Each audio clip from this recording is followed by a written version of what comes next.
Hello and welcome to Bliponomics. Phil is on assignment this evening. I'm Jerry Anthony. And tonight we are talking all things Wanda Maximoff and her rumored, alleged death. And please, don't come at me wanting to talk about her freaky, rumored romance with the android Avenger, the Vision. Those are unsubstantiated rumors. They're weird, and I'm sure they're false. Besides, this is a family show. And if you want to be a part of it, subscribe to Bliponomics wherever you're watching, or send us an email, bliponomics@gmail.com. Wanda Maximoff, as you've probably heard the reports, is dead. Allegedly. Although nothing official, the manhunt has been quietly called off, or, check that, the witch hunt has been quietly called off. Although it is a bit humorous to call it a witch hunt, it is a bit of a misnomer because a witch hunt implies the hunted person is being framed or harassed. A witch hunt implies the charges are false. Tell that to the people of Westview, New Jersey. The New Jersey town of over 3,000 men, women, children, pets, and later government agents were imprisoned, held hostage, and endured psychological torture for weeks by Wanda Maximoff.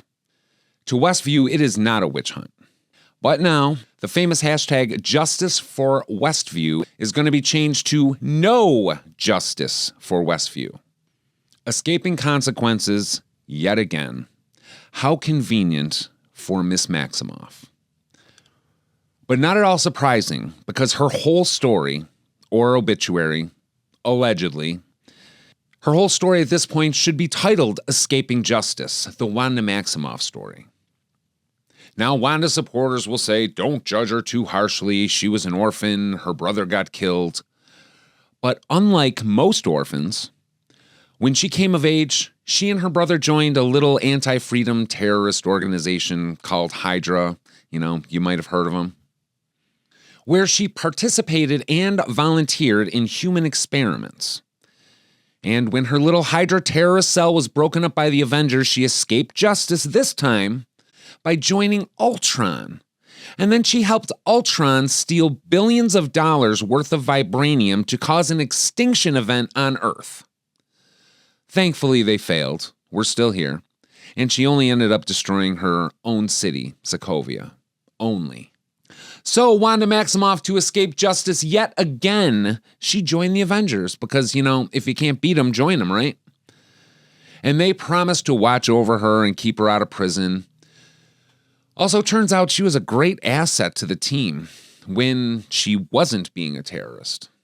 And then she went on the infamous mission with the team in Nigeria and accidentally blew up a building, killing 26 civilians, which, of course, is one of the events that triggered the Sokovia Accords.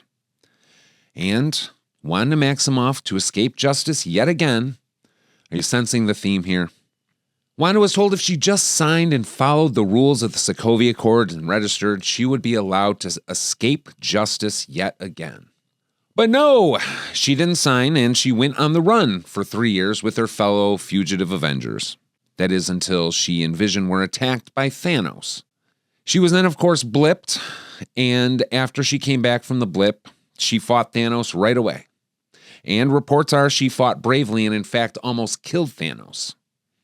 So for all the heroes who fought so well during the Battle of Earth, everyone was pardoned. The Sokovia Accords were rescinded, and Wanda Maximoff escaped justice yet again.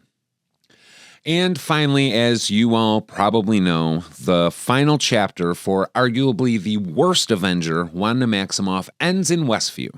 For unknown reasons, Wanda Maximoff breaks into a highly secure government facility and proceeds to hold hostage and torture an entire town. And all the people of Westview get is Wanda Maximoff is dead, no body recovered, no cause of death. But trust us, bro, we know this for sure. She's totally dead. Hashtag no justice for Westview. And then that brings us full circle to the question on everyone's mind after a story like this. How can we hold the powerful to account if they simply don't want to be? But Jerry, that's what the Sokovia Accords were for, and you hated the Sokovia Accords. No. The Sokovia Accords were actually about controlling the Avengers and using them as tools for whatever the government wished. Now there are just too many damn enhanced people running around, which makes the Sokovia Accords impossible to enforce. But Jerry, that's what damage control is for. No. That's what damage control thinks it's for. But go watch our damage control episode to hear what I think about those guys. But damage control was supposed to be for cleaning up, helping rebuild, restoring infrastructure, not what they're doing now, which is hoarding alien tech, blowing up bodegas in New Jersey. And by the way, they couldn't get Wanda Maximoff to honor the Sokovia Accords when they were a thing. But, she's dead, allegedly. So what's the answer? Let's talk about it. Let's hear from you.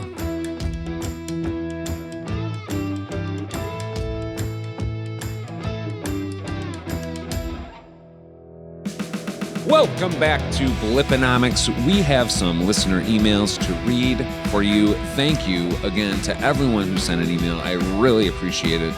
Even though I make fun of you guys a little bit sometimes with my Thanos was right hat, I really don't mean it. I actually really appreciate you guys sending them in. And if you want to be part of the show, do not hesitate to send an email to bliponomics@gmail.com. All right, so we are going to read our first email, and it's from my man Sam. Sam, this email, he has a title this time. This email is called A Menace Finally Dead. I have a feeling I know how this is going to go.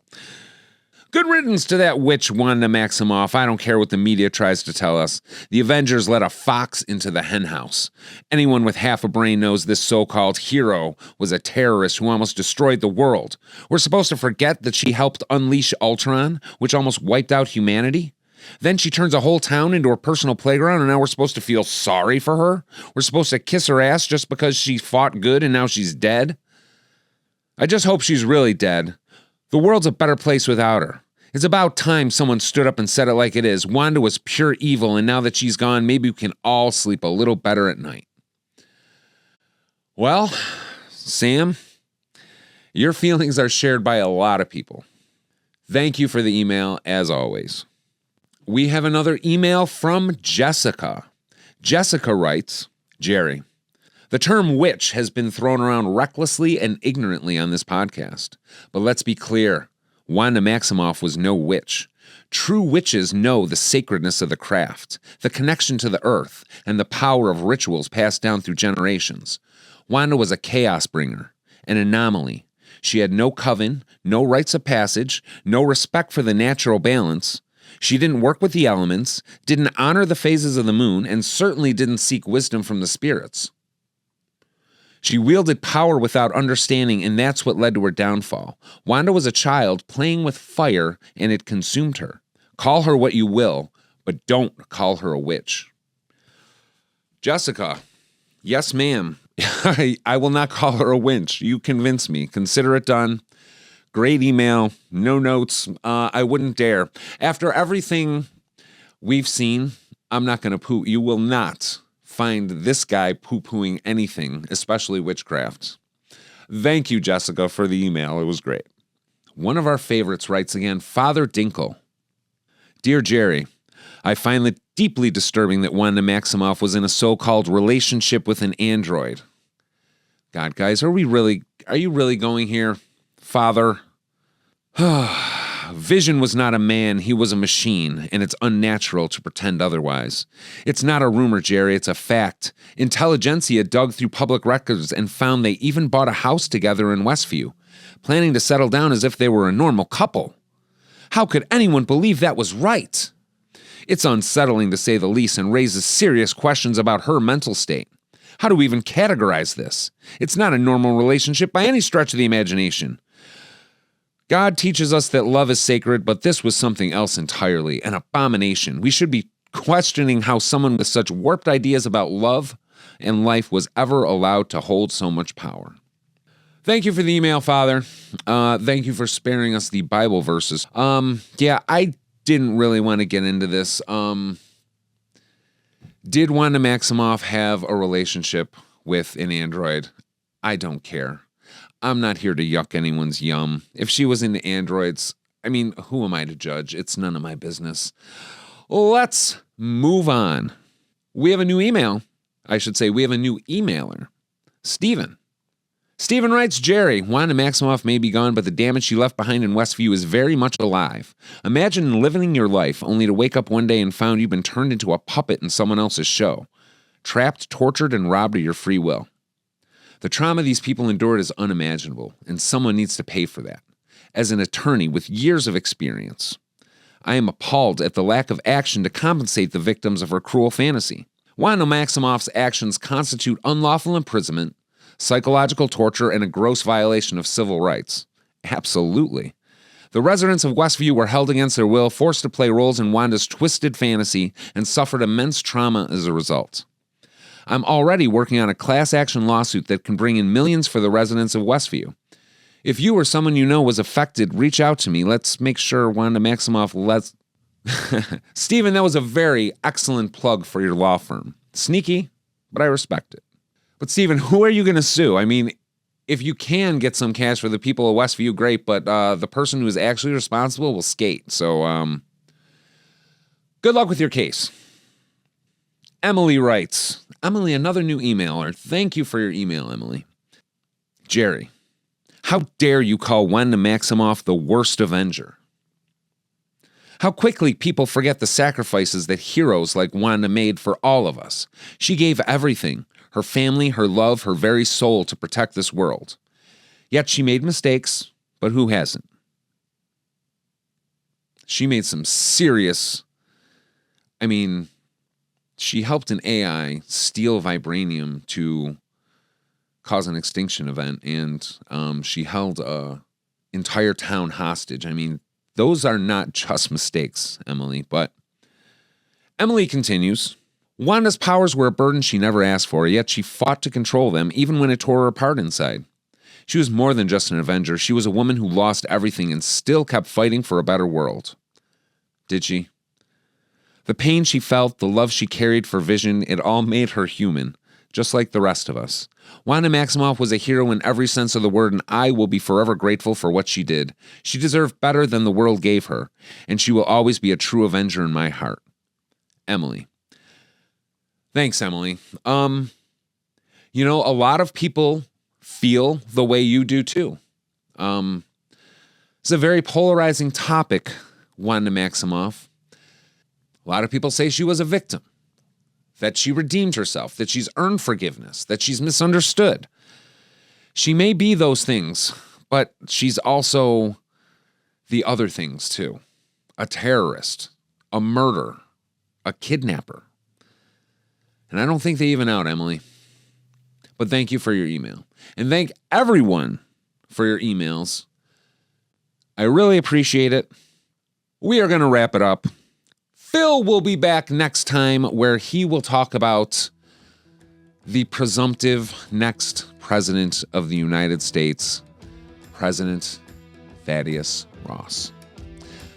That's next time on Bliponomics. I'm Jerry Anthony. Thank you for listening.